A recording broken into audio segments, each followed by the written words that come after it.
Sanjeevan, when I know you, you are with Kita and you have an NGO and you Yes. are always very critical of the police. You're bringing up a lot of cases and quite often the police were not doing their jobs or they were even to the extent of abusing those people in custody. From then on, you joined PKR, right? And how did this My Watch come about? How did you think of doing something like this? I have been seeing all these crime activities, all these power abuse or wrongdoings, or we call it assault in custody, all the while, back in Negeri Sembilan, that's where my hometown is. So I have been always very concerned about crime victims, and I have been always very concerned about crime rate, whatever happening about crime in the country, and not necessarily when it happens to you, then you should be concerned. I always feel you shouldn't be that selfish. Crime can be happening anytime. It doesn't know race, religion, or your political ideologies. So it can just happen to you anytime, anywhere. So when Tan Sri retired, after his retirement, we were still in touch, of course. And after his retirement, I approached him with this idea of doing a My Watch, and he knows me way before I joined PKR.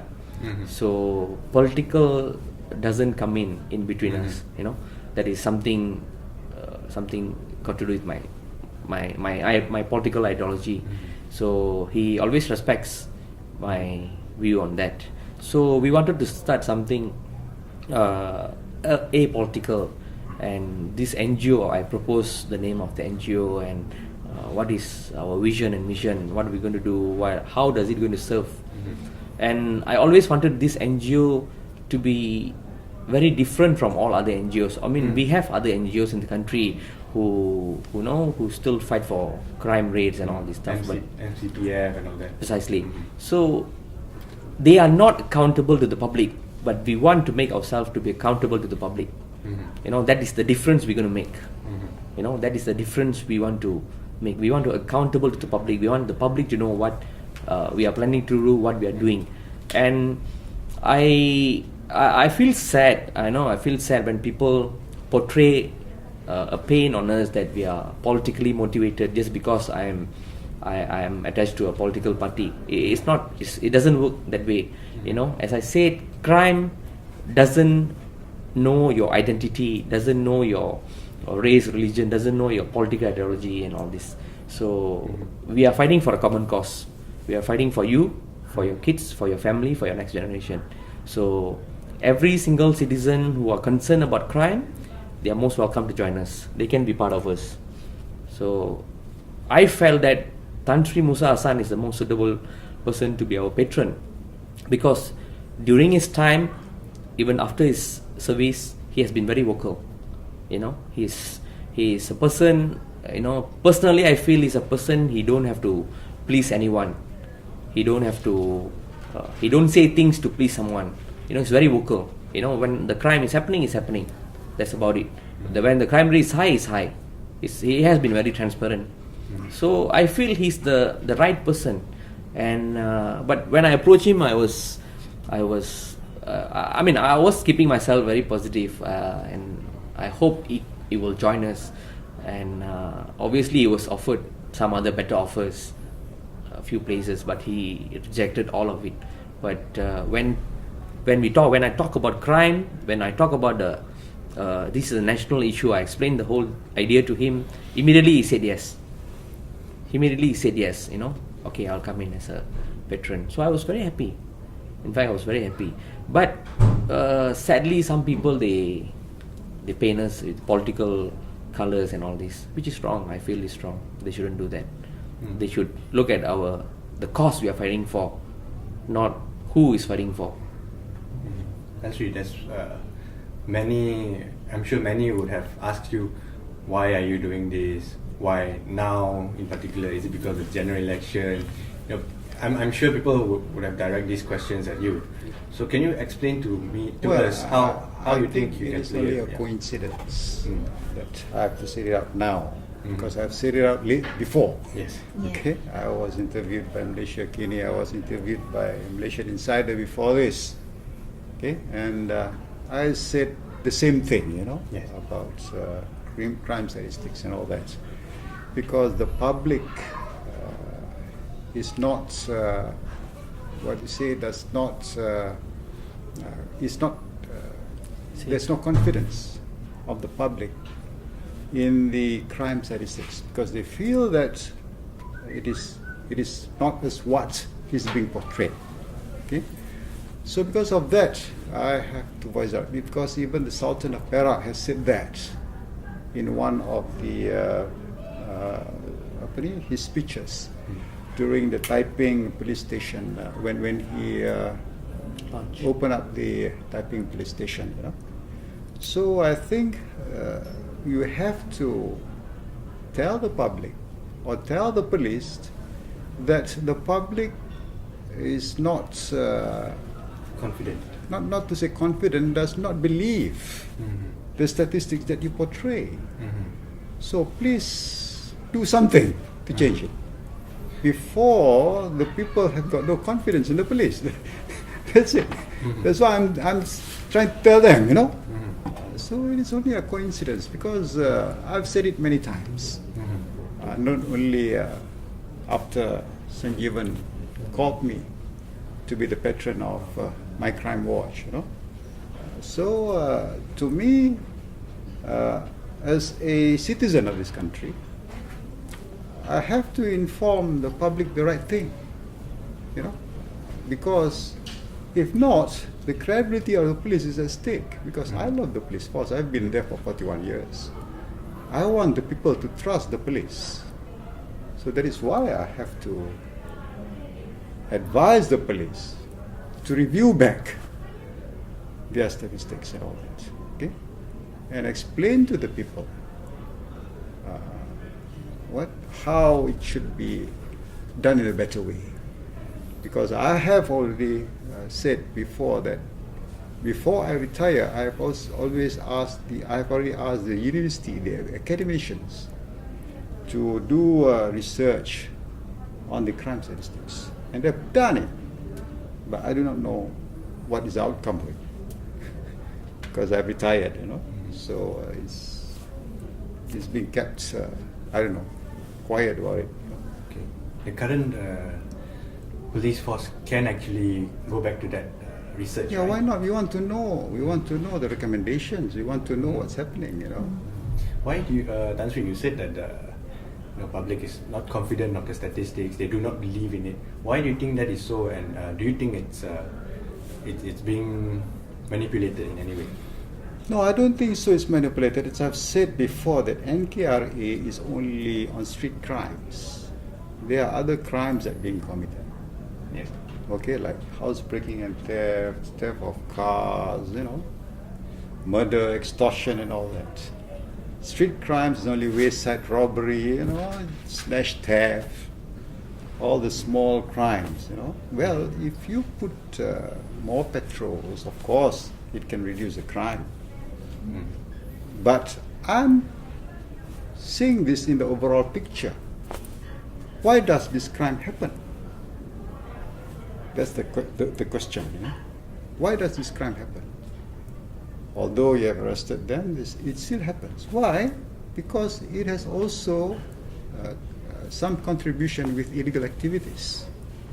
For example, you have a lot of these gambling outlets. Okay? So when people starts involved in gambling, when they don't have any money, when they lose all the money in gambling, of course they will rob people. Okay. So Tan Sri, if you don't mind, I think what you're trying to say is it's all interrelated. It's all interrelated. That's the problem. Because when you have illegal activities like prostitution, gambling, loan sharks, and all that, so people, the victims, are the people themselves because they're involved with that. So we don't have the money. Of course, they have to do something to get the money. And of course, when you have all these illegal activities, you need people to take care of these activities. So the gangsters come in. You see, to ensure that their turf is not being disturbed. You know. So this is where all this starts. So you're saying that also these people involved in loan sharks, gambling, and prostitution and so on, they are also the same people who might be involved in more serious crime. Most probably. From your experience as a... From my experience, yes, yeah, because when they want to take care of their own turf or their area of operation, there'll be fights. Okay. Aside from just fights, turf wars and all that, are there more serious drug trafficking? Drug trafficking, even murder, Yes. And all because of this so-called minor crime like prostitution and all that. Yeah. Okay, so back to statistics, Tan Sri. You said that I remember one press conference where you said that there was was it IPD Sentul? Yeah, IPD where you Sentul. actually questioned the statistics. Yeah, because when I was working before, when I was in service, I saw that IPD Sentul, the crime is very low. So I questioned basically, betul ke turun jenayah ke tak betul? So seperti kata betul, okay, good. But I sent people to check the classification of cases, because I want to know whether the classification is betul ke tak betul. It's right or not. So when I checked, we found that the classification, when the report is about crime, so sometimes you reclassify as NFA, no further action, no case, So you don't investigate. So when you don't investigate, when you NFA cases, you NOD cases, so it is not in the statistics, right? So it shows that due to classification, these crimes are not being registered. So we don't want that to happen actually. Tan Sri, you talked about wanting to protect the police's credibility, Yeah. right? But some people are saying that by making such claims publicly is further actually eroding the police institution. No, I don't think so. You have to be open on this, transparent on this.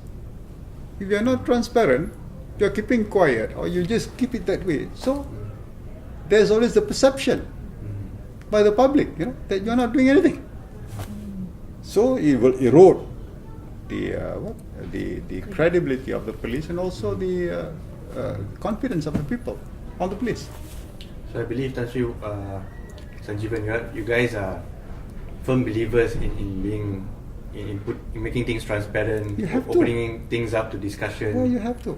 And not talking about things behind closed doors. In fact, police relations with public is to be transparent, to have discussions with the public, And to make sure the public has got confidence in you. And that's not happening. I don't think so. If you remember, there was a letter by a veteran policeman. He was being questioned about index crime and non-index crime. Yeah, right. Do you believe that things like this may be happening? It does. It happens. It happens. And the Central case shows that. Yeah, it happens. We are not here to tweet anybody. We just want things to be done correctly. But have you attempted to speak to these people one-on-one before going to the public about this? Well, I've spoken to some police officers, but of course they are of lower rank. They can't do anything about it. Okay, but the bosses, they refuse to talk to me. So can you just tell us what you tried to do before actually deciding to come out in the open? Yeah. Okay, I've always get information from the public, about crimes being committed, about in area where there's a lot of illegal activities. Normally, I pass this to the senior officers. Okay, I can tell you that I pass it to the Deputy Inspector General of Police for action to be taken, because people pass it to me. So when people pass it to me, I expect the police to do something about it. So far, I think he has taken some action, after which he will reply to me and I will inform the person who SMS to me. Because I also don't know him. And I cannot give his number to the police because for fear that Mm-hmm. he wants to be he doesn't want to be known, right? Because of his security and all that. Mm-hmm. But when you take action, then of course we can inform them back that the police taking action. So the confidence will be there. Okay. So that's how we do it sometimes. Right.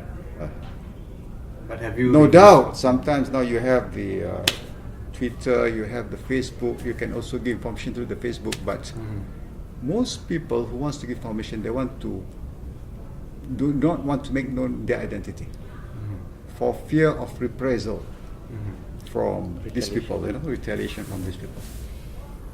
So would you say that before you retired and after you retired, you've gradually become more disappointed with how the police force have turned out, or would you put it in other words? Because to me, the question mark is that why people still give information to me although I'm retired. Yes. Okay, when they can give it straight to the police officer. So that's why sometimes I feel something is wrong here. Okay, why do people trust me? The people should trust the police. I'm already retired. You know. Strictly speaking, a civilian. That's it. I'm a civilian now. See? But of course, I have to help them because being an ex-police officer, they always will come to my house and all that to ask for advice. So I still give advice to them. And so, if you don't mind, why do you decide to forward it to the DIG and not perhaps lodge a report or to the IGP or No point lodging or asking the reports. complainant to do it himself? Or do you actually? Well, the complainant will always write to me, please don't reveal from whom you actually, because I'm afraid of my security. So I have to respect that. You know, I have to respect that.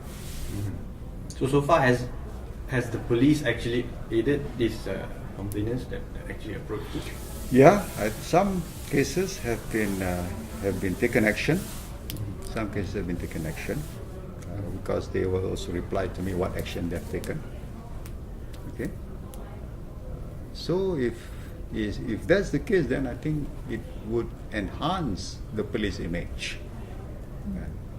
But sometimes people also SMS to me, can you give me the IGP's number?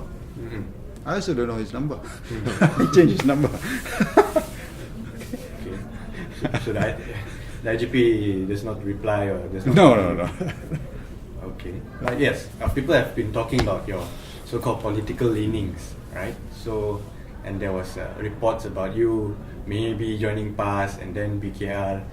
So, did you think about all this when you associated yourself with Mr. Sanjeevan? I've said over and over again, Yes. I would not join any political party. I don't know. People also said that Sanjeevan is riding on me for his political Mileage. mileage, Because I respect him as an NGO.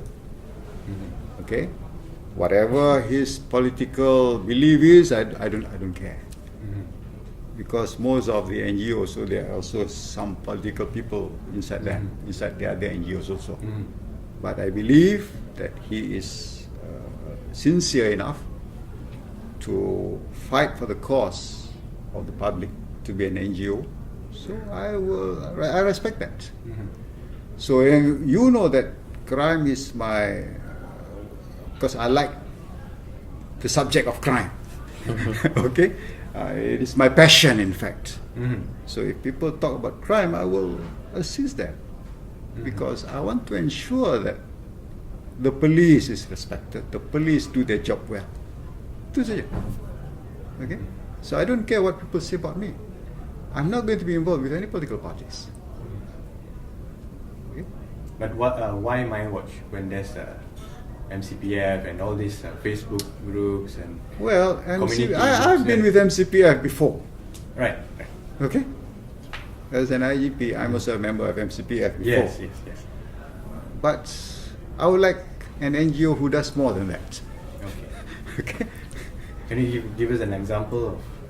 Yeah, number one is that you educate the public. Education of the public is important about crime. That's number one.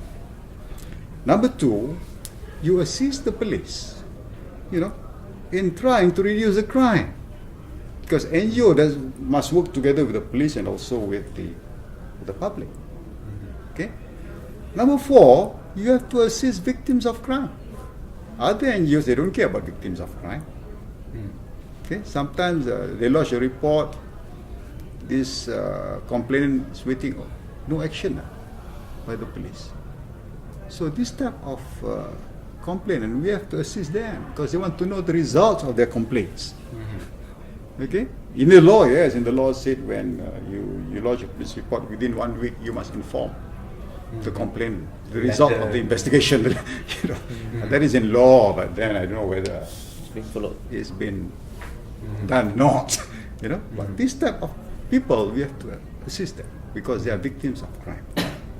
And number 4, we have also to assist those who turn over a new leaf so that they won't go back to crime. So none of the NGOs are doing this actually. I don't think other NGOs have actually thought of that. That is what I said. We have to be different than other NGOs. Okay. Yeah? So have you achieved any of that so far? We are trying to do it now. Because that's why we want people to join us. That means I can have counselors, I can have people with professional people to educate people as well. That's why we want all these type of people to join us. On that note, Tan Sri, can I ask Sanjeevan? You're saying that you're going district-wide, statewide. How many members do you have so far, and who else is joining you? As I mentioned earlier, we have about 200 members who are there to join us. Okay. So, and we are recruiting more professionals. Because as Tan Sri said, we want to create awareness, and we want to be, when we talk about crime, we be a one-stop center. Not only about crime that is going to happen and happening. We talk about people who has been affected by crime and rehabilitation. So that people who are just out from prison or who has committed crime previously, they don't go back to the past life. So, for you to achieve this objective, you must have very strong planning and state of execution, and you need a team of professionals. So we are heading there now. We're heading there. Having I'm a person, I strongly believe having a big quantity of members doesn't help you on a long run. We are looking for quality. Talking about professionals, what kind of people are you talking about? Lawyers, criminologists, psychiatrists? Yes. Do you think My Watch's efforts so far have been hampered by all this speculation and bad press that it's gotten? This is something very much anticipated from day one, and I would say these are totally an act by certain people to divert our attention. They just want us to go out of track from where we are heading to, and all this not going to stop us because we are very clear on our vision and we know where we are heading, we know our objective. So they can always say we are politically motivated, they can always say they are someone behind us, but we are not. We have always made ourselves very clear. Our objective is crime. We don't feel safe. We don't feel safe. So, and crime is a national issue. It's a universal problem. So all of us must stay together to tackle this issue. So by certain people, are you also referring to Tan Sri Hishamuddin, who mentioned that all of this was just a way to sidetrack the public's attention from the UMNO General Assembly? Coincidentally, when our PC happened, it was coincidentally UMNO general election was happening. But as a home minister, for him to say so, it's very sad, and he must understand he's the home minister. I don't know, maybe I don't know if he chooses not to answer or he can't answer our revelations. But whatever he has said is sad. He should have taken an initiative to at least engage with us to know our genuine motive to help the police force. And okay, the members can be common public, but the veteran is a former IGP, he should have given Tan Sri the due respect.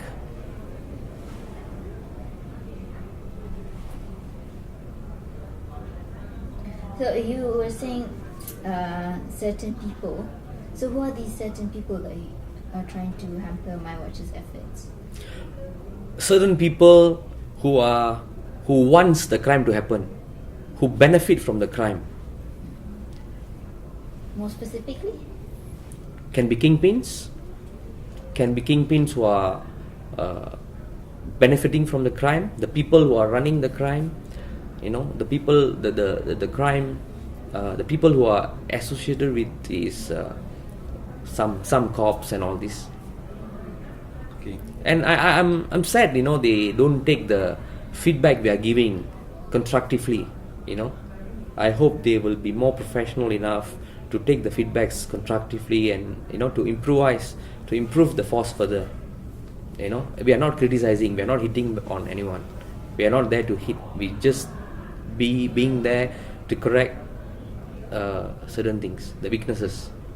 Some of your critics are on record, people who have come out with their names on record, like Ramli Yusof, Mat Zain, Tan Sri Robert Pang, Rosli Dalan, Ramli Sawyer. So these people have constantly brought up the whole the cop, so-called Copgate case. Mm-hmm. So you have told us that the legal matters are underway, and you would not want to comment more about it. Why are you not? As I said earlier, see, these are their initiative to harpers on certain issues or past cases that already finished, the judgment is already out. So it's not fair.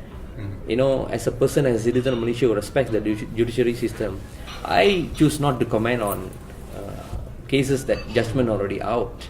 And this purely, the way I see it, is purely a step to divert our attention from where we are heading to. So I choose not to comment on this. All right. And their legal proceedings. Precisely. Did any of that concern you when you approached Tan Sri Musa Hassan to join My Watch? No. Background. Since Tan Sri's service days, there has been a lot of accusation and allegations against him.